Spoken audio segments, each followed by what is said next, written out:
നമസ്കാരം. തെരഞ്ഞെടുപ്പിന് മുൻപ് തന്നെ മുഖ്യമന്ത്രി കുപ്പായം തുന്നി കാത്തിരുന്നയാളാണ് പ്രതിപക്ഷ നേതാവ് വി.ഡി. സതീശൻ. മനോരമയും മാതൃഭൂമിയും ഉൾപ്പെടെയുള്ള മുൻനിര ചാനലുകൾ പോലും നടത്തിയ സർവേയിൽ കണ്ടെത്തിയത് സതീശനെ മുഖ്യമന്ത്രിയാക്കണമെന്നാണ് ജനങ്ങൾ ആഗ്രഹിക്കുന്നത് എന്ന് പോലും. കേരളത്തിലെ ഒരൊറ്റ കുട്ടി പോലും ഇത് വിശ്വസിക്കില്ല.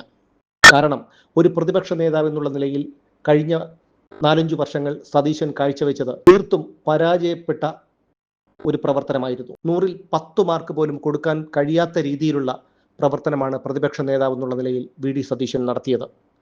സർക്കാരിനെ പ്രതിസന്ധിയിലാക്കാവുന്ന നിരവധി വിഷയങ്ങൾ ഉണ്ടായിട്ടും വി.ഡി. സതീശൻ എന്തുകൊണ്ടോ ബോധപൂർവം അതിനു നേരെ കണ്ണടച്ചു. പിണറായി വിജയൻ എന്ന ഏകാധിപതിയായ മുഖ്യമന്ത്രിയെ ഇറക്കിവിട്ട് പുതിയൊരു ഭരണം കാത്തിരിക്കുന്ന കേരളത്തിലെ ജനങ്ങൾക്ക് മുന്നിൽ സതീശന് വേണ്ടിയുള്ള വടംവലി അരങ്ങു തകർക്കുകയാണ്. കോൺഗ്രസിന് കേരളത്തിൽ വോട്ട് ചെയ്ത ജനങ്ങൾക്ക് വലിയ മാനക്കേടാണ് ഉണ്ടാക്കുന്നത്. സതീശനെ പോലെയുള്ള ഒരാൾക്ക് ഭരണം കിട്ടിയാൽ അത് പിണറായിയുടെ ഭരണത്തേക്കാൾ മോശമാകും എന്നുള്ള കാര്യത്തിൽ യാതൊരു തർക്കവുമില്ല. കമ്മലിട്ടവൻ പോയാൽ കടുക്കനിട്ടവൻ വരും എന്നുള്ള തരത്തിലേക്ക് കാര്യങ്ങളെത്തും. ഇതേക്കുറിച്ച് ദേശാഭിമാനിയുടെ മുൻ അസോസിയേറ്റ് എഡിറ്ററും ശക്തി വാരികയുടെ ചീഫ് എഡിറ്ററുമായ സഖാവ് ജി ശക്തിധരൻ സമൂഹ മാധ്യമത്തിൽ തുറന്നെഴുതിയിട്ടുണ്ട്. അദ്ദേഹത്തിന്റെ ഓരോ എഴുത്തുകളും ഞങ്ങൾ ജനങ്ങളുടെ മുന്നിലേക്ക് എത്തിക്കുന്നത് അതിൽ കഴമ്പും കാമ്പും ഉള്ളതുകൊണ്ടാണ്. ശക്തിധരന്റെ എഴുത്ത് ഇങ്ങനെയാണ്: രാഹുലിനോടും പറയുമോ സീറ്റ് കുറഞ്ഞാൽ വനവാസത്തിന് വിടുമെന്ന് എന്ന തലക്കെട്ടിലായിരുന്നു ജി ശക്തിധരന്റെ കുറിപ്പ്. ആ കുറിപ്പ് ഇങ്ങനെയാണ്: കേരളത്തിന്റെ മുഖ്യമന്ത്രി പദത്തിലേക്ക് കടന്നു വരുന്ന ത്യാഗി ഏതെങ്കിലും ചൂതിൽ ജയിച്ചിട്ട് വരുന്ന ആളാകരുത് എന്നാഗ്രഹിക്കാനുള്ള അവകാശം ഏത് പൗരനുമുണ്ട് എന്നെങ്കിലും കോൺഗ്രസുകാർ സമ്മതിച്ചു തരണം. ഞാനൊരു കോൺഗ്രസ് പ്രവർത്തകനല്ല, പക്ഷേ ഇന്നത്തെ കോൺഗ്രസ് ദേശീയ നേതൃത്വത്തെ ആദരിക്കുന്നു. അതുയർത്തിപ്പിടിക്കുന്ന അതിക്ലേശകരമായ രാഷ്ട്രീയ കടമ്പകളെ അനായാസം അതിജീവിക്കാൻ ദേശീയ പ്രക്ഷോഭ കാലത്തെന്ന പോലെ ഓരോ സമരപ്പടനും കരുത്തുണ്ടാകട്ടെ എന്നാഗ്രഹിക്കുന്നു. നമ്മൾ ഗാന്ധിജിയിൽ നിന്ന് പഠിക്കാത്ത സമരമുറകൾ ഒന്നുമില്ല. ഇന്ത്യയിൽ നിന്ന് തീപ്പൊരികൾ വർഷിച്ച എത്രയോ സമരമുറകൾ വിവിധ ഭൂഖണ്ഡങ്ങളിൽ ഇപ്പോഴും കത്തിക്കാളുന്നുണ്ട്. പുതിയ പുതിയ ദേശീയ പ്രസ്ഥാനങ്ങൾ അവിടങ്ങളിൽ പടർന്നു പന്തലിക്കുന്നുണ്ട്. അതാണ് ഗാന്ധിജിയുടെ ലെഗസി. അത് കേരളത്തിൽ ഗ്രൂപ്പ് രാഷ്ട്രീയം വളർത്താനുള്ള ചട്ടുകമാക്കരുത്. ഗാന്ധിജിയെ വീണ്ടും കൊല്ലരുത്, പാപമാണത്.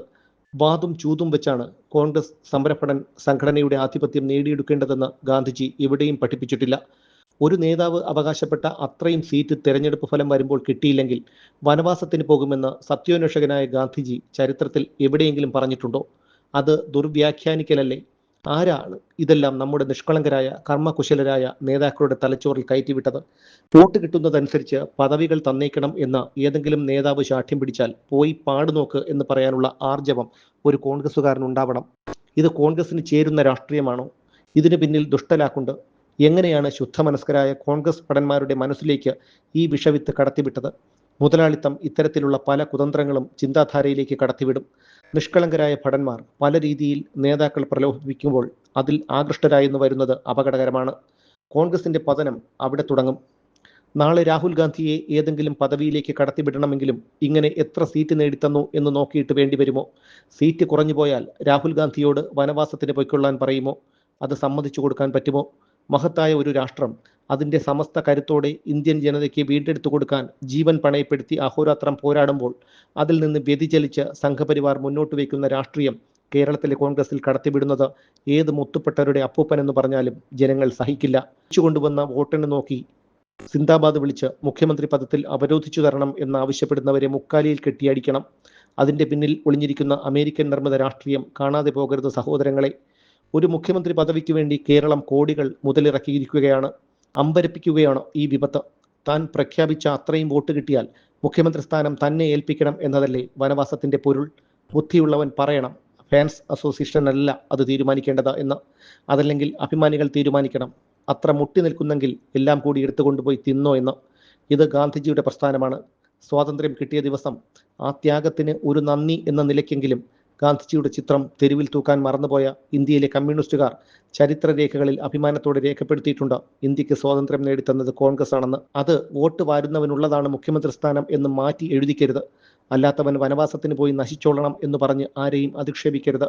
സ്വന്തം ചങ്കല്ലേ ഗാന്ധിജി വെടിയുണ്ടയ്ക്ക് മുന്നിൽ സമർപ്പിച്ചത്. ഇന്ദിരാഗാന്ധിയും രാജീവ് ഗാന്ധിയും വെടിയുണ്ടകൾക്ക് വനവാസവുമായി എന്നെങ്കിലും കണക്ക് പറയേണ്ടി വരുമെന്ന് ആരും വിചാരിച്ചിട്ടുണ്ടാകില്ല. എന്നെങ്കിലും ശിഷ്യരിൽ ആരെങ്കിലും ഇങ്ങനെ ഒരു കണക്ക് പുസ്തകം തുറക്കുമെന്ന് ചിന്തിച്ചിട്ടുണ്ടാകില്ല. സത്യത്തിൽ കോൺഗ്രസിലെ ഒരു വിഭാഗം അരാഷ്ട്രീയവാദികളായി മാറിക്കഴിഞ്ഞു. ഇന്ത്യയിൽ കോൺഗ്രസ് ദുർബലപ്പെട്ടു പോയത് ഈ അരാഷ്ട്രീയത ഉള്ളിലേക്ക് തുളച്ചു കയറിയതുകൊണ്ടാണ്. വേഷപ്രച്ഛന്നരായി നേതാക്കളുടെ ഫാൻസ് ഇറങ്ങിയിട്ടുണ്ട്. കോൺഗ്രസിന്റെ ശനിദശ തുടങ്ങിയോ എന്ന് സംശയം. മുഖ്യമന്ത്രി പദവി നേടുന്നതിന് മുമ്പൊന്നും കാണാത്ത മാർഗങ്ങൾ അവലംബിച്ച് ചില നേതാക്കൾ കാട്ടുന്ന കടും കൈ ലക്ഷക്കണക്കിന് അണികളുടെ മനസ്സ് നൊമ്പരപ്പെടുത്തി എന്നത് തർക്കമറ്റ കാര്യമാണ്. പാഴുകളാണ് അതിൽ പലതും.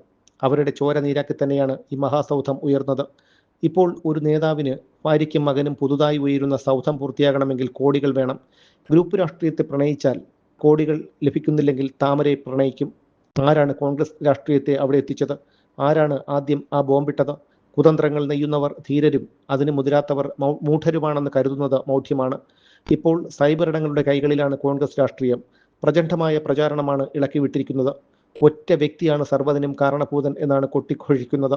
കഴിഞ്ഞ 10 വർഷം കേരളം നേരിട്ട ധർമ്മച്യുതികളിൽ, സ്വർണ്ണക്കൊള്ളയിൽ, അയ്യപ്പ ആഗോള സംഗമക്കൊള്ളയിൽ, കൊടിയ അഴിമതികളിൽ സുപ്രീം കോടതി വരെ കേരളത്തെ പഴിച്ചതല്ലാതെ ബഹുജന സമരമായി അവ ഉയർത്തിക്കൊണ്ടുവരാൻ കഴിഞ്ഞു.